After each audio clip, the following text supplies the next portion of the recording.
Haemoglobin একটা important topic আসলে আমাদের রেড ব্লাড সেলের পোর্শনে, কারণ আমরা জানি রেড ব্লাড সেল বা আরবিসি এর মধ্যে কিন্তু হিমোগ্লোবিন থাকে, প্রচুর পরিমাণে হিমোগ্লোবিন থাকে। এবং এই হিমোগ্লোবিন হচ্ছে দুইটা জিনিসের সমন্বয়ে গঠিত। একটা হচ্ছে হিম প্লাস গ্লোবিন। তো এই গ্লোবিন যেটা, এটা মেনলি প্রোটিন, এবং প্রোটিন বা আমরা বলতেছি এটা হচ্ছে যেহেতু প্রোটিন, এটা অ্যামাইনো অ্যাসিডের তৈরি। এবং এখানে কি থাকে, এখানে মেনলি প্রত্যেকটা হিমোগ্লোবিনের গ্লোবিন পোর্শনটা মেনলি 4টা পলিপেপটাইড চেইন দিয়ে মেনলি গঠিত হয়, পলিপেপটাইড চেইনস, ঠিক আছে। তো এটা গেল গ্লোবিনের পোর্শনটা। এখন হিম পোর্শনটা আবার আমরা বলতে পারি যে হিম মেইনলি একটা মানে হিম পোষণের কারণেই মেনলি পিগমেন্ট বা কালার, যেটা এই কালার পোর্শনটা সৃষ্টি হয়। বা আমরা জানি যে আরবিসি দেখতে লাল, কেন লাল?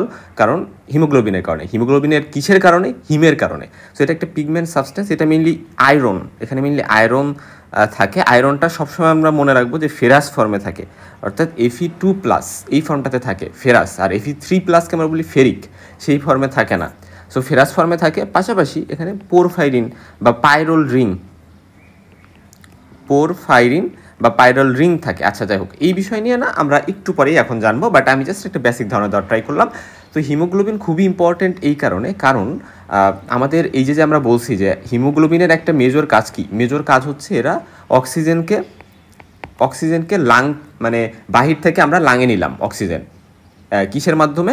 ইন্সপিরেশনের মাধ্যমে অক্সিজেন নিলাম। অক্সিজেন নেওয়ার পরে সেই অক্সিজেনটাকে লাং থেকে আমাদের সারা বডির টিস্যুতে পৌঁছে দিতে হবে। সো এই যে ট্রান্সপোর্টটা করে, এটা কিন্তু ব্লাড করে, এবং ব্লাডের হিমোগ্লোবিনটাই মেনলি করে। সো হিমোগ্লোবিনের আবার হিম পোর্শনটা কিন্তু এখানে বেশি কন্ট্রিবিউট করে। সো সব মিলে আমরা এই বিষয়গুলো জানবো। এখন হিমোগ্লোবিন একটা red oxygen carrying iron containing pigment, যেটা মেইনলি ভার্টিব্রেটস যেগুলো আছে, রাইট, ভার্টিব্রেটস যে সকল প্রাণীরা আছে তাদের রেড ব্লাড সেলসে আমরা পেয়ে থাকি। এবং হচ্ছে এটা গ্লোবিউলার প্রোটিন, যেটার মলিকুলার ওয়েট 64,450-এর মতো। আচ্ছা, তারপরে হলো গিয়ে যে নর্মাল হিমোগ্লোবিনের যে ভ্যালুগুলো, সেই ভ্যালুগুলো এখানে একটু আমি রাফলি দিয়ে রাখছি। এটাও ভ্যারি করতে পারে বুক ওয়াইজ, হ্যাঁ।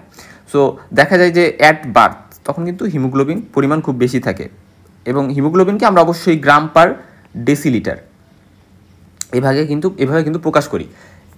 দুইটা জিনিস মনে রাখবা। ফার্স্ট কথা, আমরা যখন প্লাজমা প্রোটিন আমরা পড়ছিলাম যে অ্যাকচুয়ালি সেখানে কিন্তু আমরা প্রকাশ করি হচ্ছে গ্রাম পার ডেসিলিটার দ্বারা। ঠিক একইভাবে আমরা হিমোগ্লোবিনের যে ভ্যালু, সেটাকেও গ্রাম পার ডেসিলিটার দ্বারা প্রকাশ করব। এই দুইটা খুবই ইম্পর্টেন্ট। সো গ্রাম পার ডেসিলিটার আমরা প্রকাশ করতেছি, এবং এখানে আমাদের যে অ্যাট বার্থ ভ্যালুটা 25 গ্রাম পার ডেসিলিটার, খুব বেশি থাকে। জন্মের 3 মাস পরে দেখা যায় 20 গ্রাম পার ডেসিলিটার হয়ে যায়, 1 বছর পরে 17 গ্রাম পার ডেসিলিটারের মতো, এবং অ্যাডাল্ট মেইলে 14 থেকে 18 গ্রাম পার ডেসিলিটার, এবং অ্যাডাল্ট ফিমেলে 12 থেকে 16 গ্রাম পার ডেসিলিটার। ঠিক আছে, এটা মোটামুটিভাবে আমরা একটা ভ্যালু যেটা কালেক্ট করছি, এই ভ্যালুটা আমরা মনে রাখতে পারি, বা আমরা যে বুক ফলো করি সেই বুকে যে ভ্যালু আছে, স্যাররা যে ভ্যালুগুলো পড়ে সেগুলো আমরা মনে রাখতে পারি। তো এখন আমরা মনে রাখবো যে ফিমেলে কিন্তু কম থাকে। কেন কম থাকে? এটার পিছনে বেশ কিছু কারণ আছে। যে ফার্স্ট কথা হচ্ছে, ফিমেইলে আমরা জানি যে ইরেথ্রোপোয়েসিসের জন্য কি থাকে, ইনহিবিটরি থাকে হচ্ছে ইস্ট্রোজেন হরমোনটা। ফিমেলের ইস্ট্রোজেন হরমোনটা ইরেথ্রোপোয়েসিসের জন্য একটা ইনহিবিটরি ইফেক্ট ফেলে বোন ম্যারোতে। অপরদিকে পুরুষের ক্ষেত্রে টেস্টোস্টেরনটা একটা মানে স্টিমুলেটরি এফেক্ট ফেলে বোন ম্যারোতে। সো এই জন্য মেল একটু বেশি আরবিসি তৈরি হয়, হিমোগ্লোবিন এই জন্য বেশি হবে। তবে তার বাদে আরেকটা ইফেক্ট আছে। আমরা জানি ফিমেলে কিন্তু মেনস্ট্রুয়েশন হয়, ওদের যে মেনস্ট্রুয়াল সাইকেল, সেখানে কিন্তু বেশ ব্লাড লস হয়, এবং সেখান থেকেও কিন্তু আমরা বলতে পারি যে হিমোগ্লোবিন এই জন্য ওদের কম থাকে। আচ্ছা, এখন কথা যে হিমোগ্লোবিন হচ্ছে, আচ্ছা এখানে আমরা ছবি দেখতেছি আরবিসি। তো এই আরবিসির মধ্যে হিমোগ্লোবিন থাকে, প্রচুর পরিমাণে হিমোগ্লোবিন থাকে, এবং হিমোগ্লোবিনের কারণে এটার কালার কিন্তু রেড হচ্ছে, হিমোগ্লোবিনের হিম পোর্শনের কারণে। আচ্ছা, তারপর হচ্ছে হিমোগ্লোবিন হচ্ছে একটা globular protein. So ultimately haemoglobin জিনিসটা একটা প্রোটিন, এবং একটা গ্লোবিউলার প্রোটিন, এবং এটা হচ্ছে রেড ব্লাড সেলে অবশ্যই প্রেজেন্ট থাকে। অক্সিজেনকে ট্রান্সপোর্ট করে আমাদের বডিতে নিয়ে যায়, রাইট, লাং থেকে বডির সব জায়গায় পৌঁছে দেয়। এবং পাশাপাশি এটা কিন্তু কার্বন ডাইঅক্সাইডকেও ট্রান্সপোর্ট করে। ঠিক আছে, কার্বন ডাইঅক্সাইডকে ট্রান্সপোর্ট করে এরা লাং হয়ে আমাদের বাহির এক্সপায়ার করতে বা এক্সপিরেশন করতে সহযোগিতা করে। এবং এটা একটা টেট্রামারিক প্রোটিন, এই কথাটা খুবই ইম্পর্টেন্ট। টেট্রামারিক, কেন টেট্রামারিক? কারণ আমরা দেখব যে অ্যাকচুয়ালি আমরা বললাম না এটা হিম আর গ্লোবিন নিয়ে গঠিত। তো হিম যে পোর্শনটা, এই হিম পোর্শনটাতে আমরা দেখব যে মাঝখানে আয়রন থাকে ফেরাস ফর্মে, এবং চারদিক দিয়ে চারটা কি থাকে, পাইরোল রিং থাকে, পাইরোল রিং। এবং এই পাইরোল রিংয়ে নাইট্রোজেন থাকে, সেই নাইট্রোজেনের সাথে মিললে ফেরাস ফর্মটা যুক্ত থাকে। বাট ওভারঅল কথা হিম পোর্শনটা এইভাবে কিন্তু চারটা দিক থাকে। সো টেট্রামারিক প্রোটিনটার পাশাপাশি এটাতে কিন্তু আমরা জানছি যে চারটা কি থাকে, চারটা পলিপেপটাইড চেইনও থাকে এবং এরা কিন্তু কানেক্টেড থাকে। আচ্ছা, এটা আমরা দেখব। তো এটা একটা রেসপিরেটরি পিগমেন্ট আমরা বলতে পারি, যেটা অক্সিজেন ট্রান্সপোর্ট করতে সহযোগিতা করে। কিভাবে? হিমোগ্লোবিনটা হচ্ছে অক্সিজেনের সাথে বাইন্ড করে অক্সি হিমোগ্লোবিন ফর্ম করে একটা কমপ্লেক্স। এটা হচ্ছে মেনলি লাং থেকে ডিফারেন্ট পার্টস অফ দ্য বডিতে অক্সিজেনকে নিয়ে যায়। আবার কার্বন ডাইঅক্সাইডের ট্রান্সপোর্ট করে কিভাবে? হিমোগ্লোবিন কার্বন ডাইঅক্সাইডের সাথে বাইন্ড করে কার্বা অ্যামিনো হিমোগ্লোবিন তৈরি করে, এবং এই কমপ্লেক্সটা পরবর্তীতে পেরিফেরাল জায়গা থেকে যে বিভিন্ন বিক্রিয়ার ফলে কার্বন ডাইঅক্সাইড তৈরি হয়েছে, এই কার্বন ডাইঅক্সাইডগুলোকে আমাদের বডিতে বের করে দিতে সহযোগিতা করবে। তো হিমোগ্লোবিন, ওই যে বলছিলাম টেস্টোস্টেরনের স্টিমুলেটরি ইফেক্ট থাকে, এই জন্য ফিমেলের থেকে মেলে হিমোগ্লোবিন বেশি থাকে। এবং আমরা জানছি যে অ্যাট বার্থ তখন কিন্তু হিমোগ্লোবিন খুবই বেশি থাকে, যে first day at birth haemoglobin level is high, কিন্তু দেখা যায় যে 3rd month to 1 year তখন কিন্তু হিমোগ্লোবিন আস্তে আস্তে কমতে থাকে, এবং তারপরে দেখা যায় যে হিমোগ্লোবিন কমতে থাকে, এবং then haemoglobin raise slowly through childhood to adulthood. So then আস্তে আস্তে কিন্তু এরা দেখা যায় যে গ্রো করে। এখানে হিমোগ্লোবিনের স্ট্রাকচার দেখানো হয়েছে, টেট্রামারিক একটা স্ট্রাকচার, এভাবে টেট্রামারিক কিন্তু একটা স্ট্রাকচার এখানে আছে, এই যে আমি এভাবে দেখাইছি। আচ্ছা যাক, এখন আমরা দেখব। তবে তার আগে একটা কথা বলে নিই যে অ্যাকচুয়ালি আমরা যখন বলি একটা পার্সন অ্যানিমিয়া হয়েছে, অ্যানিমিয়া বা আমরা যাকে বাংলায় বলি রক্ত শূন্যতা বা এরকম একটা বিষয়, সো অ্যানিমিয়া হয়েছে, এটা কিন্তু আমরা তাদের হিমোগ্লোবিন লেভেল দেখেই বলি। মানে হিমোগ্লোবিন লেভেলটা এখানে খুবই অ্যাসোসিয়েটেড। আমরা যখন নেক্সট ভিডিওতে অ্যানিমিয়া সম্পর্কে জানবো, অ্যানিমিয়ার কী কী টাইপ আছে, অ্যানিমিয়া আমরা কখন বলবো, এই সামগ্রিক বিষয়গুলো যখন খুব ডিটেলসে পড়বো, তখন আমরা অ্যানিমিয়া জানবো। পুরো বডি পেইল একটা কালারেশন হয়ে যায়, ফ্যাকাশে কালার হয়ে যায়, সাদা সাদা দেখা যায়। সো এই জিনিসগুলো আমরা জানবো। খুবই উইকনেস থাকে, ফ্যাটিক থাকে। তো অ্যানিমিয়াতে আমরা যদি একটু লক্ষ্য করি যে হিমোগ্লোবিন লেভেলটা আমরা যখন বলতে চাই যে একটা পার্সনের সিভিয়ার বা খুবই কঠোর টাইপের অ্যানিমিয়া হয়েছে, খুবই ডেঞ্জারাস, তখন তার মানে তার হিমোগ্লোবিন লেভেল 9 গ্রাম পার ডেসিলিটারের কম হয়েছে। বা যদি মডারেট বলি তাহলে 11, মানে 9 থেকে 11। যদি মাইল বলি অর্থাৎ তেমন কোনো সমস্যা নেই, তার মানে হচ্ছে 11 গ্রাম পার ডেসিলিটার যদি থাকে তাহলে তেমন কোনো সমস্যা নেই। সো ব্যাপারটা হচ্ছে এটা একটা গ্রেডিং আমি দেখাইলাম। আমি যে ধারণাদারটাই করলাম যে হিমোগ্লোবিন যদি কমে যায় তাহলে সেটা কিন্তু সিভিয়ার কিছু ইন্ডিকেট করতে পারে। এখন হচ্ছে ফাংশন কি, ওই যে আমি যেই দুইটা ফাংশনের কথা বলছি, এই দুটো ফাংশন তো এখানে আসি। তা বাদে হিমোগ্লোবিন কিন্তু বাফার হিসেবে কিন্তু কাজ করে।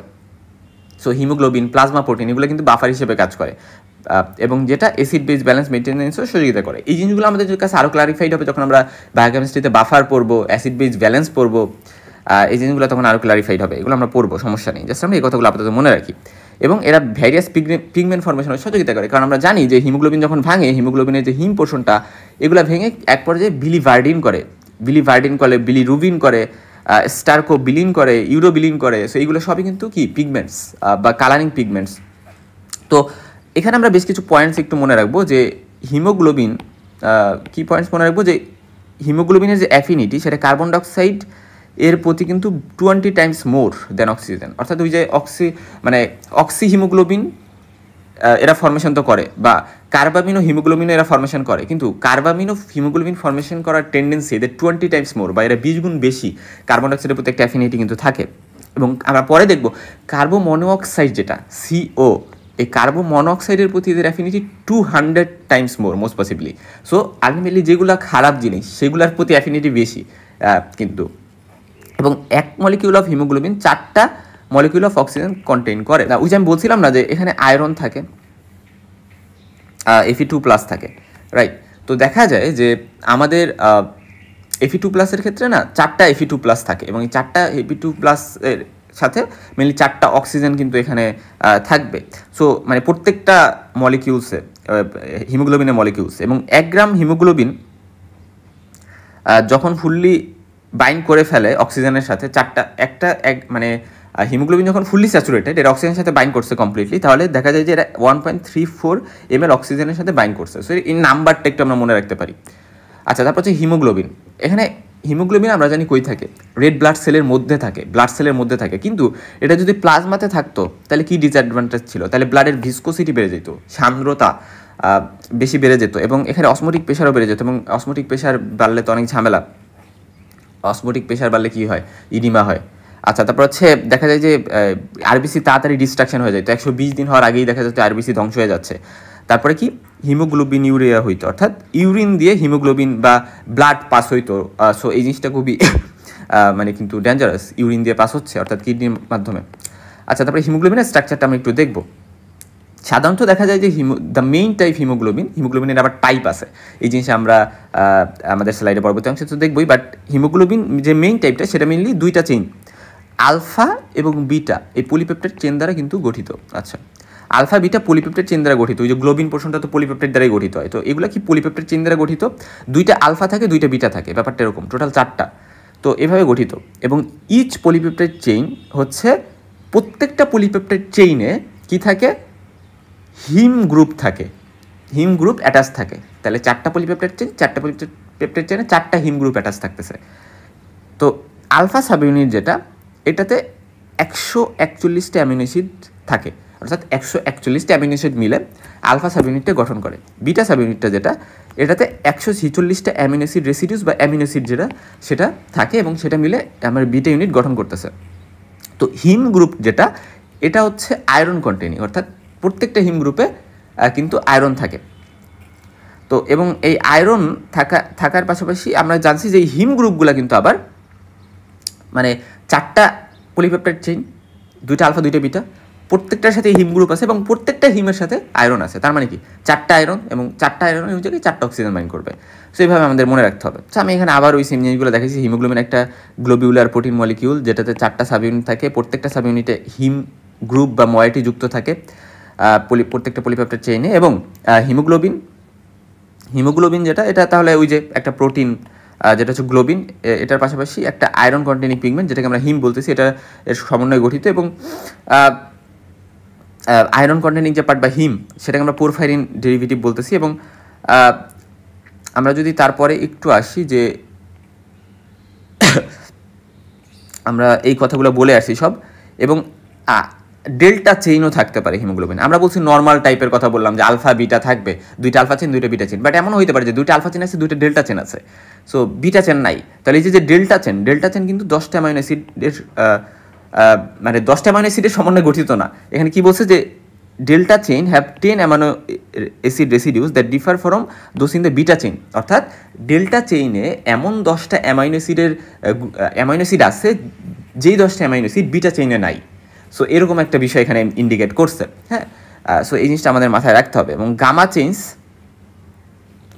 চেইনস আলফা বিটা বাদে গামা চেইনসও থাকতে পারে। ডেল্টা চেইনসের কথা বলছি, গামা চেইনসও কিন্তু থাকতে পারে। টোটাল 4টা চেইনস নিয়ে আমরা জানলাম যে 4 ধরনের চেইনস থাকতে পারে। এবং গামা চেইনসে 37টা অ্যামাইনো অ্যাসিড এমন আছে যেটা বিটা চেইন থেকে ডিফারেন্ট, অর্থাৎ বিটা চেইনে আমরা কি পড়ছিলাম যে বিটা চেইন হচ্ছে 146টা অ্যামাইনো অ্যাসিড দিয়ে গঠিত। তো 146টা অ্যামাইনো অ্যাসিডের মধ্যে 37টা অ্যামাইনো অ্যাসিড গামা চেইনে এমন আছে যেগুলো কিন্তু বিটা চেইনে নাই। আচ্ছা, এখন যদি আমরা এই যে আমরা টেট্রামারিক স্ট্রাকচার দেখতেছি, তো এখানে এই যে হচ্ছে হিম গ্রুপটা দেখানো হয়েছে, এই যে হিম মার্ক করা হয়েছে, এবং এই যে সাব ইউনিটগুলো, এই যে আলফা এবং বিটা, টিয়া কালার দিয়ে বিটা, আর এই যে কাইন্ড অফ ডার্ক পার্পল টাইপের এই কালার দিয়ে হচ্ছে আলফা সাব ইউনিট দেখানো হয়েছে।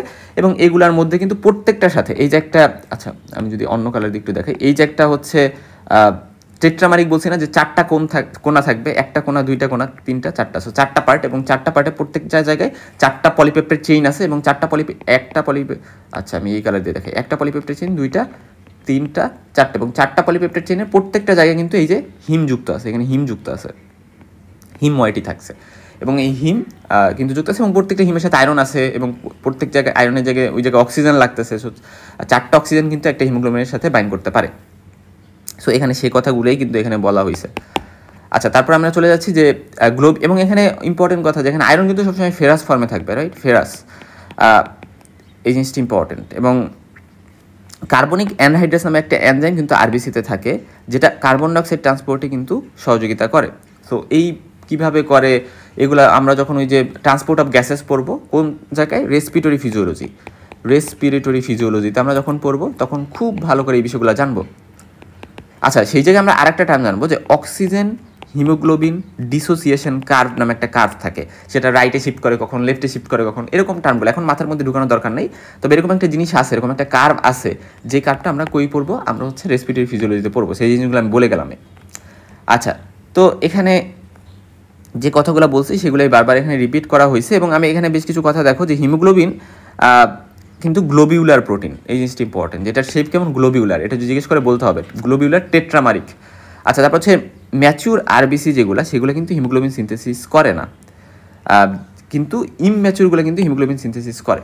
ইমম্যাচিউরগুলো যখন ম্যাচুরেশন পায় এবং আলটিমেটলি ম্যাচিউর ইরাইথ্রোসাইট হয়, সেই প্রসেসটাতে আমরা যখন দেখছিলাম ইরাইথ্রোপোয়েসিস পড়ার সময়, তখন দেখছিলাম যে অ্যাকচুয়ালি ডিএনএটা আস্তে আস্তে ডিএনএ বা নিউক্লিয়াস আস্তে আস্তে ডিসেপায়ার হইতে থাকে, এবং আস্তে আস্তে কিন্তু আরবিসি বেশি বেশি তৈরি হইতে থাকে। যত আরবিসি তৈরি হয় তত এগুলো বেশি ডিসেপায়ার হয়ে যায়, ওখানে এমআরএনএ ট্রান্সক্রিপশনের মাধ্যমে কিন্তু এগুলো তৈরি করতে থাকে, এবং আস্তে আস্তে ওইগুলো মানে নিউক্লিক যে ম্যাটেরিয়ালসগুলো নিউক্লিক সেইগুলো ডিসেপায়ার হয় আর হিমোগ্লোবিন অ্যাপায়ার করে। আচ্ছা, মাইটোকন্ড্রিয়া কিন্তু হিম সিনথেসিসে গুরুত্বপূর্ণ রোল প্লে করে। আচ্ছা, ম্যাচুর ইরাইথ্রোসাইটে কিন্তু মাইটোকন্ড্রিয়া থাকে না, কিন্তু ইরাইথ্রোব্লাস্ট যেটা আমরা বলতেছি বোন ম্যারোতে যখন ইমম্যাচুর অবস্থা আছে, তখন কিন্তু সেখানে আরবিসি মানে ওই ইরাইথ্রোব্লাস্টে কিন্তু হিমোগ্লোবিন মাইটোকন্ড্রিয়া কিন্তু থাকে। সো মাইটোকন্ড্রিয়া বলি আমরা, অথবা আমরা বলি নিউক্লিয়াস, সব কিছু কিন্তু থাকে তখন ইমম্যাচুর অবস্থায়, বাট ম্যাচুর অবস্থায় থাকে না। আচ্ছা, তো এখন কথা হচ্ছে হিমোগ্লোবিনের যে সিনথেসিস, সেটা নিয়ে যদি আমরা একটু বলি যে হিমোগ্লোবিনের সিনথেসিস কিন্তু প্রো এরাইথ্রোব্লাস্ট যে স্টেজটা আমরা পড়ছিলাম ইরাইথ্রোপোয়েসিসের সময়, একেবারে শুরুর স্টেজটা যে আচ্ছা মানে কলোনি ফার্মিং ইউনিট ইরাইথ্রোসাইট বা ইরাইথ্রোয়েট যেটা বোন ম্যারোতে ছিল, ওইটা থেকে যখন ফার্স্টেই প্রো এরাইথ্রোব্লাস্ট হয়, ব্লাস্ট মানে কি ইমম্যাচুর অবস্থা।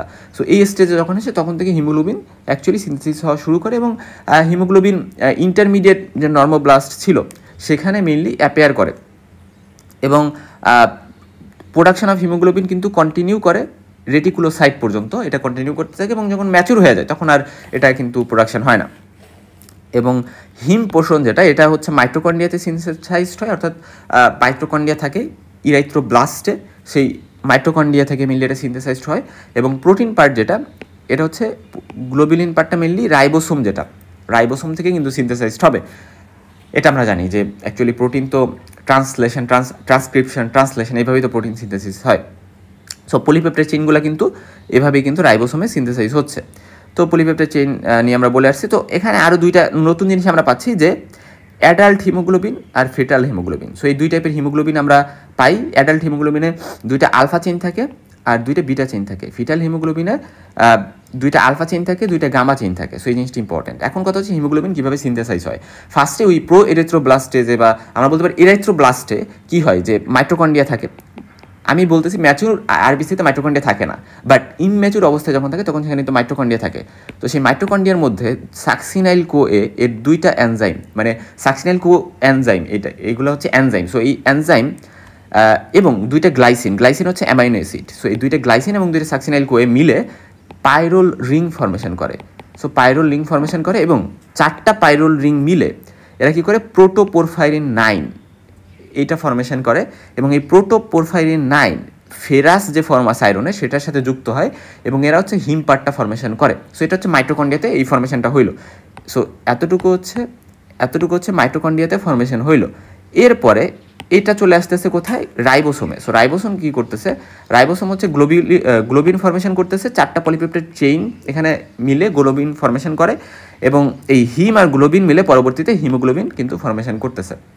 সো এটাই ওভারঅল সিনথেসিস। এটা খুবই ইম্পর্টেন্ট, কিসের জন্য, আমাদের রিটেনের জন্য বলি, ভাইবার জন্য বলি, এটা কিন্তু ধরে যে কীভাবে সিনথেসিস হয়। এখন টাইপ অফ হিমোগ্লোবিন যদি আমরা বলি, যে নর্মাল টাইপ আছে, অ্যাবনর্মাল টাইপ আছে, দুই টাইপের মেইনলি ফার্স্টে। তো নর্মাল টাইপের মধ্যে আবার অ্যাডাল্ট হিমোগ্লোবিন আছে, ফিটাল হিমোগ্লোবিন আছে। তো অ্যাডাল্ট হিমোগ্লোবিন যেটা, এখানে আমাদের দুইটা মানে গ্লোবিন পোর্শন যেটা, এখানে দুইটা আলফা চেইন থাকে, দুইটা বিটা চেইন থাকে। আর ফিটাল হিমোগ্লোবিনে দুইটা আলফা চেইন থাকে, দুইটা ডেল্টা চেইন থাকে বিটা চেইনের পরিবর্তে।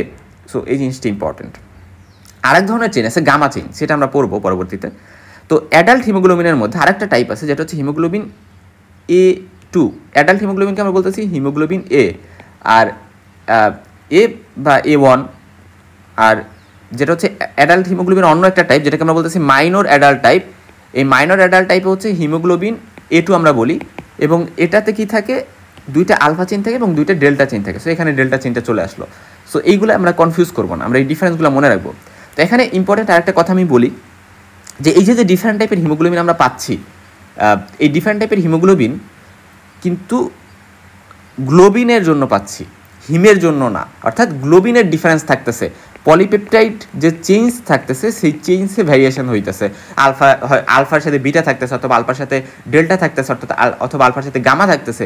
এই ভ্যারিয়েশনের কারণে আমরা এইগুলোকে ডিফারেন্ট বলতেছি, বাট হিম কিন্তু সবারই সেম। এই জিনিসটা ইম্পর্টেন্ট। এখন অ্যাডাল্ট হ্যাভ হিমোগ্লোবিন এ এবং small amount of haemoglobin A two. দেখা যায় যে 97 থেকে 98% থাকে অ্যাডাল্টে যে হিমোগ্লোবিন এ, আর পাশাপাশি হিমোগ্লোবিন এ টু 2% বা 1%-এর মতো থাকতে পারে। ফিটাস যেটা, অর্থাৎ যেটা এখনও বার্থ হয় নাই, জন্মগ্রহণ করে নাই, মায়ের পেটে আছে, তখন কিন্তু HbF বা হিমোগ্লোবিন এফ বা ফিটাল হিমোগ্লোবিন আমরা পাই। ইমব্রায়োনিক হিমোগ্লোবিন নামে একটা টার্ম আছে, সেটা অতটা ইম্পর্টেন্ট না। আচ্ছা, এখন চলে যাচ্ছে আমরা নর্মাল হিমোগ্লোবিনে। তো নর্মাল হিমোগ্লোবিনের মধ্যে ওই যে অ্যাডাল্ট হিমোগ্লোবিন, ফিটাল হিমোগ্লোবিন আছে, অ্যাবনর্মাল হিমোগ্লোবিন আছে, সেটা নিয়ে একটু পরে যাবো। তো নর্মাল হিমোগ্লোবিনের মধ্যে অ্যাডাল্ট হিমোগ্লোবিনকে হিমোগ্লোবিন এ বলতেছি, হিমোগ্লোবিন এ টু একটা আছে এবং হিমোগ্লোবিন এফ। আচ্ছা, হিমোগ্লোবিন A1C একটা আছে, এটা হচ্ছে হিমোগ্লোবিন এ এর একটা মডিফাইড ফর্ম। এখানে দেখা যায় যে বিটা যে চেইন থাকে, এই বিটা চেইনে গ্লুকোজ যুক্ত হয়। যখন দেখা যায় যে ব্লাডে অনেক বেশি গ্লুকোজ বেড়ে গেছে, তখন গ্লাইকোসাইলেটেড হয়ে যায়, গ্লুকোজগুলো এখানে এসে যুক্ত হয়ে যায়, এবং তখন এটা হচ্ছে ডায়াবেটিস যে পেশেন্ট, তাদের ক্ষেত্রে এই হিমোগ্লোবিন A1Cটা ইম্পর্টেন্ট। দেখা যায় যে এই লেভেলটা আমরা দেখি তখন ডায়াবেটিসে। হ্যাঁ, সো এই জিনিসটা আমি আগে থেকে একটু বলে গেলাম, বায়োকেমিস্ট্রিতে এটা লাগবে। আচ্ছা, এখন কথা হচ্ছে যে অ্যাডাল্টে এই ফিটাল হিমোগ্লোবিনটা হচ্ছে রিপ্লেস হয় অ্যাডাল্ট হিমোগ্লোবিন দ্বারা বার্থের পরে, এবং দেখা যায় যে 10th to 15th week after birth এটা কমপ্লিটলি রিপ্লেস হয়ে যায়। তবে অ্যাডাল্টেও ফিটাল হিমোগ্লোবিন পাওয়া যাইতে পারে, একেবারেই যে পাওয়া যাবে না এমন না, খুবই কম পরিমাণে পাওয়া যাইতে পারে। আচ্ছা, এবং এদের একে অপর থেকে কিন্তু স্ট্রাকচারালি এবং ফাংশনালি ডিফারেন্ট। যেমন আমরা দেখব যে কীভাবে স্ট্রাকচারালি ফাংশনালি ডিফারেন্ট। তবে তার আগে আমরা বলে আসি যে অ্যাডাল্ট হিমোগ্লোবিন এরকম দুইটা ফরমেশনে থাকে, এটা আমরা জানি। ফিটাল হিমোগ্লোবিন এটা থাকে জানি, বাট এখানে আরও কিছু কথা আমরা বলি যে ফিটাল হিমোগ্লোবিনের মধ্যে আমরা হিমোগ্লোবিন বার্স নামে একটা জিনিস পেতে পারি। তারপরে ইমব্রায়োনিক হিমোগ্লোবিন আছে, আমি বলছিলাম না যে এক ধরনের ইমব্রায়োনিক হিমোগ্লোবিন থাকে, তো সেটাকে আমরা হিমোগ্লোবিন পোর্টল্যান্ড, হিমোগ্লোবিন গাওয়ার 1, গাওয়ার 2 এভাবে আমরা বলতে পারি যে এটা ফর্ম। আচ্ছা, ইমব্রায়োনিক হিমোগ্লোবিন এরকম ফর্ম থাকে, এগুলো জেনে রাখলে ভালো, না জানলে সমস্যা নেই, ইম্পর্টেন্ট কথাগুলো বলে ফেলছি আমি। আচ্ছা, এখন ওই যে বললাম না যেদের মধ্যে স্ট্রাকচারালি এবং ফাংশনাল ডিফারেন্স থাকে, অ্যাডাল্ট হিমোগ্লোবিন এখানে গ্লোবিন স্ট্রাকচারালি কী ডিফারেন্স থাকে সেটা আমরা জানি, আর ফিটাল হিমোগ্লোবিনে এরকম থাকে। আচ্ছা, এখন ফাংশনাল ডিফারেন্সটা কি? ফাংশনাল ডিফারেন্সটা হচ্ছে যে ফিটাল হিমোগ্লোবিনের অক্সিজেনের প্রতি অ্যাডাল্ট হিমোগ্লোবিনের থেকে বেশি অ্যাফিনিটি থাকে। তো oxygen haemoglobin dissociation curve of fetal haemoglobin shifted to the left, খুবই ইম্পর্টেন্ট। এবং আমরা বলছিলাম না যে অক্সি হিমোগ্লোবিন ডিসোসিয়েশন কার্ভ আমরা রেসপিরেটরি ফিজিওলজিতে পড়বো, তো সেই জায়গায় আমরা দেখবো যে অ্যাকচুয়ালি ফিটাল হিমোগ্লোবিন এর ক্ষেত্রে, ফিটাল ব্লাডের ক্ষেত্রে এদের যে কার্ভটা, সেটা আমি বলছিলাম যে দুইটা জায়গায় শিফট করতে পারে, রাইটে শিফট করতে পারে। আমি ধরলাম এই যে একটা কার্ভ, সো এই যে একটা কার্ভ, সো এটা রাইটে অথবা লেফটে শিফট করতে পারে। সো এই যে রাইট লেফট শিফট, অর্থাৎ এটা এদের এইদিকে সরে যেতে পারে অথবা এইদিকে সরে যেতে পারে। সো এই যে রাইট অথবা লেফটে শিফট করতেছে, এটা ক্ষেত্রে দেখা যায় ফিটাল ব্লাড এটা লেফটে শিফট করে। এই এখানে অক্সিজেন হিমোগ্লোবিন ডিসোসিয়েশন কার্ভটা, এটা আমরা যখন রেসপিরেটরি ফিজিওলজি পড়বো ভালো করে জানবো, জাস্ট আমরা এই জিনিসটা এখন জেনে রাখলাম। আর ফিটাল হিমোগ্লোবিনের যে অ্যাফিনিটি অক্সিজেনের প্রতি, অক্সি হিমোগ্লোবিন ফর্মেশনের প্রতি, সেটা বেশি থাকে অ্যাডাল্ট হিমোগ্লোবিনের থেকে। কেন বেশি থাকে সেটা এখন যে আমরা পড়বো। এটার কারণ হচ্ছে যে ফিটাল হিমোগ্লোবিন 2,3 বিসফসফোগ্লিসারেট, সম্ভবত বিপিজি মানে, তো এই বিপিজি যেটা, এই বিপিজি এর সাথে বাইন্ড করার যে ক্যাপাসিটি সেটা খুবই কম থাকে, ফলে লুজলি বাইন্ড করে। মানে এই 2,3 বিপিজি পলিপেপটাইড চেনের সাথে খুব লুজলি বাইন্ড করে এই ফিটাল হিমোগ্লোবিনের ক্ষেত্রে। এবং কারণ দেখা যায় যে অ্যাডাল্ট যে বিটা সাব ইউনিট আছে, এটার হচ্ছে বেশি পজিটিভ চার্জ থাকে ফিটাল ডেল্টা বা ফিটাল গামা সাব ইউনিটের থেকে, এবং যে কারণে 2,3 বিপিজি যেহেতু বা বিসফসফোগ্লিসারেট, এটা যেহেতু নেগেটিভ চার্জ এখানে বেশি থাকে, সো এটা হচ্ছে ওই অ্যাডাল্ট যে হিমোগ্লোবিন আছে সেটার সাথে বেশি অ্যাট্রাকশন করে। অর্থাৎ অ্যাডাল্ট হিমোগ্লোবিনে যেহেতু বিটা সাব ইউনিটে বেশি পজিটিভ চার্জ থাকে, এই জন্য এরা হচ্ছে 2,3 বিসফসফোগ্লিসারেটকে বেশি অ্যাট্রাক্ট করে এবং বেশি জোরে বাইন্ড করে। এবং যেহেতু এটা হিমোগ্লোবিন এ বা অ্যাডাল্ট হিমোগ্লোবিনকে এটা বেশি বা 2,3 বিপিজি বেশি প্রিফার করে, এজন্য হিমোগ্লোবিন এফ 2,3 বিসফসফোগ্লিসারেটের সাথে বাইন্ড না করে এরা অক্সিজেনের সাথে বেশি অ্যাফিনিটি বাইন্ড করে। সো এই জিনিসটা আর কি ইম্পর্টেন্ট, এটা আমরা একটু বুঝে বুঝে পড়বো। সো এই কারণেই বেশি অক্সিজেনের সাথে বাইন্ড করার ক্যাপাসিটি থাকে, বাট অ্যাডাল্ট হিমোগ্লোবিন এটা 2,3 বিসফসফোগ্লিসারের সাথে বাইন্ড করার টেন্ডেন্সি বেশি থাকে। এখন কথা হচ্ছে যে হিমোগ্লোবিন এ বা অ্যাডাল্ট হিমোগ্লোবিনের এটা কিন্তু অ্যালকালিসের অ্যাকশনে এরা লেস রেজিস্ট্যান্ট, কিন্তু হিমোগ্লোবিন এফ এটা কিন্তু অ্যাকশন অফ অ্যালকালিসে বেশি রেজিস্ট্যান্ট। সো এই জিনিসটা ইম্পর্ট্যান্ট। হ্যাঁ, এটা দ্বারা কী বুঝাইছে, মানে অ্যালকালিসের রেজিস্ট্যান্ট থাকা মানে কি, মানে অ্যালকালিস এদেরকে ধ্বংস করতে পারতেছে না, বা অ্যালকালিসের ফলে এরা মানে ধ্বংসপ্রাপ্ত হয়ে যাচ্ছে না, এরা মানে হচ্ছে রেজিস্ট্যান্ট। রেজিস্ট্যান্ট মানে এরা অ্যালকালিকে সহ্য করতে পারতেছে। আচ্ছা, অ্যালকালি আমার কোনো প্রবলেম করতে পারবে না, মানে অ্যালকালি রেজিস্ট্যান্ট মানে এটা বোঝায়। আর অ্যালকালিতে লেস রেজিস্ট্যান্ট এটা মানে হচ্ছে অ্যালকালি এদের প্রবলেম করতে পারবে, ঠিক আছে, মানে অ্যালকালিতে এই জিনিসটার প্রবলেম হইতে পারে। সো হিমোগ্লোবিন এটা হচ্ছে লেস রেজিস্ট্যান্ট, অর্থাৎ অ্যালকালিতে এই হিমোগ্লোবিন এটা প্রবলেম হইতে পারে বা ভেঙে যেতে পারে, এরকম বিষয়টা। হিমোগ্লোবিন এ বাড়তে 5 থেকে 6 মাসের মধ্যেই দেখা যায় যে কিন্তু এরা সংখ্যায় বেড়ে যায়। আর হিমোগ্লোবিন এফটা বাড়তে খুব বেশি পাওয়া যায়, যখন জন্মগ্রহণ করছে ঠিক তখন হিমোগ্লোবিন এফটা বেশি পাওয়া যাচ্ছে। এরা তো পেটে থাকা অবস্থায় থাকেই, বাট পাশাপাশি বাড়তে নতুন অবস্থায় এদের খুব বেশি পাওয়া যায়। এখন অ্যাবনর্মাল হিমোগ্লোবিনে যদি আমরা একটু কথা বলি যে হিমোগ্লোবিনের অ্যাবনর্মাল ভ্যারিয়েন্ট নিয়ে, তাইলে এরা মেইনলি স্ট্রাকচারাল চেঞ্জেসের কারণে তৈরি হয় পলিপেপটাইড চেইনের। এটা মেইনলি মিউটেশনের কারণে হইতে পারে, অর্থাৎ পার্মানেন্ট একটা চেঞ্জ হয়েছে জেনেটিক্যালি, সো মিউটেশনের কারণে এটা হইতে পারে, জিন্সের একটা মিউটেশনের কারণে। এবং এটা মোস্ট অফ দ্য মিউটেশনস এটা সিরিয়াস কোনো প্রবলেম করে না, অকেশনালি কিছু মিউটেশন কিন্তু প্রবলেম করতে পারে। তো এই যে অ্যাবনর্মাল হিমোগ্লোবিনকে আমরা দুই ভাগে ভাগ করতেছি, হিমোগ্লোবিনোপ্যাথিস আর হচ্ছে haemoglobin in thalassaemia and related disorders, ঠিক আছে। তো হিমোগ্লোবিনোপ্যাথিস মানে হচ্ছে পলিপেপটাইড চেইন যেগুলো আমরা বলছিলাম, এগুলো অ্যাবনর্মালি প্রোডাকশন হয়েছে, অর্থাৎ অ্যাবনর্মাল প্রোডাকশন হয়েছে, মানে দেখা গেছে আলফা বা বিটা এই চেনগুলোর মধ্যে প্রোডাকশনটাই অ্যাবনর্মাল হয়েছে। যে কটা অ্যামিনো অ্যাসিড দিয়ে তৈরি কথা, সে কটা অ্যামিনো অ্যাসিড দিয়ে তৈরি হয় না, অথবা কোনো কোনো স্ট্রাকচারালি ডিফারেন্স তৈরি হয়েছে। যেমন হচ্ছে হিমোগ্লোবিন এস একটা হিমোগ্লোবিন আছে, এটাতে আলফা চেইন আর normal, but beta chain have single substitution at the 6th position of a valine residues for on glutamic acid. So এটা আমরা যদি না বুঝি একটু পরে বুঝবো, তবে আমরা জানলাম যে এখানে অ্যাবনর্মাল পলিপেপটাইড চেইন প্রোডাকশন হয়। সো এখন আমি যদি বলি যে আচ্ছা এই হিমোগ্লোবিন এস যেটা, এটা যে 6th পজিশন আছে মানে অ্যামিনো অ্যাসিডের, ওইখানে দেখা যায় যে ভ্যালাইন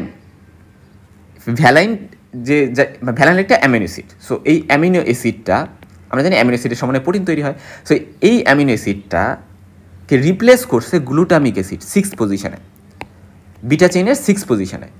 বিটা চেইনে আমরা জানি 146টা অ্যামিনো অ্যাসিড বসে, সো সেটা 6th পজিশনে ভ্যালাইনের জায়গায় ভ্যালাইন একটা অ্যামিনো অ্যাসিড। সো এই ভ্যালাইনটা সাবস্টিটিউট হয়ে গেছে গ্লুটামিক অ্যাসিড দ্বারা। সো এই যে একটা অ্যাবনর্মালিটি, একটা স্ট্রাকচারাল অ্যাবনর্মালিটি, এটাকে আমরা বলতেছি হিমোগ্লোবিন এস, মানে ছিল হিমোগ্লোবিন এ, সেটা হিমোগ্লোবিন এস হয়ে গেছে। সো এই স্ট্রাকচারাল একটা অ্যাবনর্মালিটির কারণে সো এটাকে আমরা বলতেছি সিকেল সেল অ্যানিমিয়া হয়, অর্থাৎ এর ফলে দেখা যায় যে রেড ব্লাড সেলের যে সাইজ বা রেড ব্লাড সেল এর সাইজটা কাঁচি আমরা কাঁচি দিয়ে কাটি না, এভাবে কাটি, সো এই কাঁচি শেপের হয়ে যায়, এর ফলে কিন্তু অ্যানিমিয়া হয়। এটাকে আমরা সিকেল সেল অ্যানিমিয়া বলি, যেহেতু সিকেল শেপ বা কাঁচি শেপড হয়ে গেছে। আচ্ছা যাই হোক, তো অ্যাবনর্মাল হিমোগ্লোবিন প্রোডাকশন যদি হয়, অ্যাবনর্মাল পলিপেপটাইড চেইন প্রোডাকশন হলে সেটাকে আমরা হিমোগ্লোবিনোপ্যাথিস বলি। আর থ্যালাসেমিয়া মানে হচ্ছে পলিপেপটাইড চেইন, এখানে স্ট্রাকচার নর্মাল, বাট এখানে প্রোডাকশনটা মানে এখানে স্ট্রাকচারাল ডিসিমিলারিটি ছিল হিমোগ্লোবিনোপ্যাথিসে, বাট থ্যালাসেমিয়াতে স্ট্রাকচার নর্মাল, বাট প্রোডাকশনটা হয়েছে ডিক্রিজড অ্যামাউন্টে অথবা অ্যাবসেন্টি, মানে একেবারে নাই পলিপেপটাইড চেইন। যেমন হচ্ছে থ্যালাসেমিয়াগুলা, হ্যাঁ, থ্যালাসেমিয়া মেজর, থ্যালাসেমিয়া মাইনর, এগুলা হইতে পারে। যেমন আমরা যদি থ্যালাসেমিয়া মেজরের কথা বলি, যে থ্যালাসেমিয়া মেজরের ক্ষেত্রে কী কী থাকে এখানে আমি দিয়ে দিছি যে আচ্ছা এখানে এটা লেস কমন হয়, এখানে হোমোজাইগাস ট্রান্সমিশন হয়, এখানে বিটা চেইন কমপ্লিটলি অ্যাবসেন্ট থাকে এবং অ্যানিমিয়া পাওয়া যায়। হিমোগ্লোবিন এফ এখানে মার্কলি ইনক্রিজড হয়ে যায়, হিমোগ্লোবিন এফ তো নর্মালি থাকার কথা না, বাট এখানে মার্কলি ইনক্রিজ থাকে, এখানে লাইফ স্পান শর্ট হয়, এখানে এক ধরনের অ্যানিমিয়া পাওয়া যায় যেটাকে আমরা কুলিস অ্যানিমিয়া বলি। বিটা থ্যালাসেমিয়ার ক্ষেত্রে কী কী ডিফারেন্স আছে সেগুলো আমরা একটু দেখে নিব। এখানে পার্শিয়াল অ্যাবসেন্স থাকে বিটা চেইন। সো এভাবে কিন্তু আমরা মেনলি থ্যালাসেমিয়া বলতেছি। এবং থ্যালাসেমিয়ার ক্ষেত্রে some of the abnormal haemoglobins found in thalassaemia আর haemoglobin G, haemoglobin H, haemoglobin I, Bart's, Kenya, Lepore, so এইগুলো সব অ্যাবনর্মাল হিমোগ্লোবিন যেগুলো থ্যালাসেমিয়াতে পাওয়া যেতে পারে। এখন কথা হচ্ছে যে হিমোগ্লোবিনোপ্যাথি আমরা হিমোগ্লোবিন এস নিয়ে শুধু কথা বলছি, কিন্তু হিমোগ্লোবিন এস বাদেও কিন্তু আরও কিছু হিমোগ্লোবিন আছে।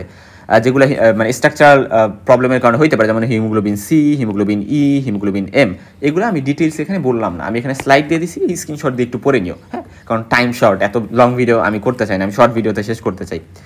আচ্ছা, এখন কথা হচ্ছে যে আমরা চলে যাবো যে কী কী ফ্যাক্টর হিমোগ্লোবিন সিনথেসিসে এফেক্ট করে। এটা আমি আগের ভিডিওতে বলছিলাম, ইরিথ্রোপোয়েসিসের ম্যাচুরেশন ইরিথ্রোপোয়েসিসের যে ফ্যাক্টরসগুলো ছিল যেগুলো ইরিথ্রোপোয়েসিসে ইনফ্লুয়েন্স করে, ওইগুলোর মধ্যে আমরা জেনারেল ফ্যাক্টর পড়ছিলাম, ম্যাচুরেশন ফ্যাক্টর পড়ছিলাম এবং পড়ছিলাম ফ্যাক্টরস ফর হিমোগ্লোবিন সিনথেসিস।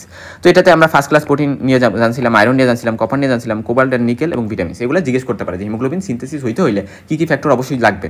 আচ্ছা, তারপরে ফেট অফ হিমোগ্লোবিন কি? ফেট অফ হিমোগ্লোবিন মানে হচ্ছে আচ্ছা যে হিমোগ্লোবিনটা আলটিমেটলি কী হচ্ছে, এটা আমরা যখন ফেট অফ আরবিসি পড়ছিলাম না তখন পড়ে ফেলছি যে আচ্ছা এটা হচ্ছে কি হইতে পারে, এটা যে গ্লোবিন পার্টটা এটা অ্যামিনো অ্যাসিড হবে এবং আমাদের বডিতে রিসাইকেলড হবে হিমোগ্লোবিন সিনথেসিসের জন্য, আবার এরা বোন ম্যারো দ্বারা রিইউটিলাইজড হবে এবং আয়রন পোর্শনটা হচ্ছে ফেরিটিন হিসেবে স্টোর থাকে। আয়রনের মেটাবলিজমটা আমরা পড়বো আরেকটা ভিডিওতে, তখন আমরা এগুলো নিয়ে আরও ডিটেলসে জানবো। এবং হচ্ছে বিলিভার্ডিন যেটা, এটা পরবর্তীতে বিলিরুবিন হবে এবং বিলিরুবিনের কনসিকোয়েন্স কী হয় সেটা আমরা জানি যে বিলিরুবিনের কনসিকোয়েন্স কিছু অংশেরা কিন্তু মানে বিলিরুবিনটা পরে লিভারে যায়, এরা কী হয়, কনজুগেশন হয়, কনজুগেটেড বিলিরুবিন হয় এবং গ্লুকোনিক অ্যাসিডের সাথে সংযুক্ত হয় এবং এর পরবর্তীতে ইউরোবিলিনোজেন, স্ট্রাকোবিলিনোজেন এবং বিলিরুবিন মেটাবলিজম আরও যা ছিল যে আচ্ছা এরা ফিসিস ইউরিন দিয়ে বের হয়ে যাবে, কিছুটা ব্লাডে চলে যাবে ইউরোবিলিন। সো এই জিনিসগুলো আমরা কিন্তু জানছিলাম, এখন আর ডিটেলস এগুলো বলবো না, এগুলো হচ্ছে বোঝার জন্য ফেট অফ আরবিসি আমার যে ভিডিওটা আছে সেটা দেখতে হবে। আচ্ছা, তারপর derivatives of haemoglobin. Derivatives of haemoglobin দ্বারা আমি বুঝাইছি যে অ্যাকচুয়ালি হিমোগ্লোবিনটা নর্মালি কি হিমোগ্লোবিন অক্সিজেনের সাথে বাইন্ড করে, অক্সিহিমোগ্লোবিন কমপ্লেক্স ফর্মেশন করে এবং এই ক্ষেত্রে আয়রনটা ফেরাস ফর্মে থাকে এবং হিমোগ্লোবিনটা যখন কার্বন অক্সাইডের সাথে বাইন্ড করে তখন কার্বামিনো হিমোগ্লোবিন হয়, কিন্তু এগুলো নর্মাল। আচ্ছা, এই দুইটা নর্মাল, কিন্তু বাকি যে বিষয়গুলো যায় হিমোগ্লোবিন যদি কার্বন মোনোঅক্সাইডের সাথে বাইন্ড করে কার্বক্সি হিমোগ্লোবিন করে, দেখো এটাকে আমরা কার্বক্সি হিমোগ্লোবিন বলি, বাট যখন কার্বন ডাইঅক্সাইডের সাথে বাইন্ড করে তখন কার্বামিনো বলি। এই জিনিসগুলো ডিফারেন্সগুলো মাথায় রাখতে হবে। কার্বক্সি মানে কার্বন ডাইঅক্সাইডের সাথে না, কার্বন মোনোঅক্সাইডের সাথে। সেগুলো কিন্তু অ্যাবনর্মাল, যদি কার্বন মোনোঅক্সাইডের সাথে বাইন্ড করে অ্যাবনর্মাল। যদি এগুলা সালফা হিমোগ্লোবিন করে, হাইড্রোজেন সালফারের সাথে বাইন্ড করে বা গ্লুকোজের সাথে বাইন্ড করে গ্লাইকোসাইলেটেড করে, এটা ডায়াবেটিসের ক্ষেত্রে পাওয়া যায়। এটাকে বলছি যে এখানে হিমোগ্লোবিন A1C হয়ে যায়। সো এগুলো সব অ্যাবনর্মাল। বা সাইনাইডের সাথে বাইন্ড করলে হিমোগ্লোবিন হয়, এগুলো অ্যাবনর্মাল। কেন অ্যাবনর্মাল? কারণ এগুলো কিন্তু আমাদের বডির জন্য ক্ষতিকর। হিমোগ্লোবিন বাইন্ড করবে নর্মালি কার্বন ডাইঅক্সাইড এবং অক্সিজেনের সাথে, বাট এগুলোর সাথে বাইন্ড করলে এগুলো প্রবলেম করতে পারে। যেমন হচ্ছে haemoglobin derivatives refers to blood test to detect any measure the percentage of abnormal haemoglobin derivatives. অর্থাৎ অ্যাবনর্মাল হিমোগ্লোবিন, এখানে এগুলো পড়ে নিবা, সহজ আছে সব কিছু। তো অ্যাবনর্মাল হিমোগ্লোবিন ডেরিভেটিভ বলতে আমরা এইগুলোকে বোঝাচ্ছি যেগুলো আমরা বলে আসলাম। তো দেখা যাইতে পারে normal percentage of haemoglobin derivatives, এগুলো নর্মালি যদি হিমোগ্লোবিনে এত পার্সেন্টেজে থাকে তাহলে সমস্যা নেই, কিন্তু অ্যাবনর্মালি যদি এরা হাই হয়ে যায় তাহলে কিন্তু এরা ফ্যাটাল হইতে পারে। হ্যাঁ, সো ফ্যাটাল হইতে পারে কি, এই যে যেমন কার্বক্সি হিমোগ্লোবিন যেটা, এটা আমরা জানি যে কার্বন মোনোঅক্সাইডের প্রতি এদের 200 টাইমস বেশি অ্যাফিনিটি থাকে, ফলে এরা বাইন্ড করে ফেলতে পারে এবং বাইন্ড যদি করে ফেলে তাহলে হচ্ছে কার্বন মনোক্সাইড পয়জনিং সহ আর বিভিন্ন প্রবলেম হইতে পারে। তারপরে মেথোমোগ্লোবিন যেটা, এটার ক্ষেত্রে কী হয় যে মানে আয়রন মলিকিউলটা দেখা গেছে যে নর্মালি কী থাকে, ফেরাস ফর্মে থাকে, কিন্তু এটা যদি ফেরিক স্টেটে চলে যায় তাহলে কী হয়, এটাকে আমরা মেথোমোগ্লোবিন বলি, বা এটাকে আমরা কী বলতে পারি, ফেরি হিমোগ্লোবিনও বলতে পারি, যে ফেরিক স্টেটে থাকতেছে, ফেরাস স্টেটে থাকতে হবে এদের। আচ্ছা, তারপরে মিথোমোগ্লোবিনিমিয়া হইতে পারে, অর্থাৎ ব্লাডে বেড়ে যেতে পারে এবং এর ফলে টিস্যু হাইপোক্সিয়া হবে, অর্থাৎ অক্সিজেন কমে যাবে টিস্যুতে, এবং যেটার ফলে সায়ানোসিস হবে, ব্লুইশ ডিসকালারেশন। সায়ানোসিস মানে ব্লুইশ কালার হয়ে যাবে বডি, এবং আদার সিমটমস পাওয়া যাবে। সায়ানোসিসের মধ্যে আবার সেন্ট্রাল সায়ানোসিস, পেরিফেরাল সায়ানোসিস আছে, এগুলো আমরা যখন লাস্টের দিকে পড়বো, সায়ানোসিস পড়বো, তখন আমরা জানবো। মেথোগ্লোবিন হচ্ছে ওই যে যখন হাইড্রোজেন সালফারের সাথে বাইন্ড করবে, এবং এটা বাইন্ড করলে কী হবে যে এটা সাধারণত কোনো ড্রাগ খাইলে, ড্রাগ দ্বারা হইতে পারে, যেমন হচ্ছে ফিনাসিটিন অর সালফানামাইডস, এরকম ড্রাগস যদি খাওয়া হয় তাহলে সেই কারণে এটা হইতে পারে। সেখানে হাইড্রোজেন সালফাইড বেশি থাকে এবং হাইড্রোজেন সালফাইডটা পরে অক্সিজেনের সাথে হিমোগ্লোবিনের সাথে বাইন্ড করে এই কমপ্লেক্সটা ফর্মেশন করে ফেললো। এবং সালফা মিথোগ্লোবিন এটা কিন্তু আবার হিমোগ্লোবিনে আমরা ব্যাক করতে পারবো না, এটা কিন্তু একেবারে ইরিভার্সিবলি হয়ে যায়, এবং এটার only way to get rid of the body, এটা যদি আমরা বডি থেকে বের করতে চাই তাহলে হচ্ছে আমাদের ওয়েট করতে হবে আনটিল যতক্ষণ পর্যন্ত এফেক্টের যে আরবিসি আছে, যে আরবিসির হিমোগ্লোবিনকে এটা এফেক্ট করছে সেটা ডিস্ট্রয়েড না হয়ে যায়। ওই যে 120 দিন পরে ডিস্ট্রাকশন যতদিন পর্যন্ত না হয়ে যায় ততদিন পর্যন্ত কিন্তু এরা বডিতে ইরিভার্সিবলি থেকে যাবে। আচ্ছা, ওভারঅল এইগুলাই ছিল। আমি একটু লাস্টের দিকে একটু তাড়াহুড়া করছি, কারণ আমি আসলে ভিডিওতে লং করতে চাই না, তাহলে দেখা যায় যে বেশি লং ভিডিও করলে আমার জন্য এডিট করতে বা পুরো প্রসেসটা সামলাইতে কঠিন হয়ে যায়। সো আমি এখানেই শেষ করতেছি। আল্লাহ হাফেজ। পরবর্তী ভিডিওতে আমরা হচ্ছে গিয়ে আয়রন মেটাবলিজম নিয়ে জানবো।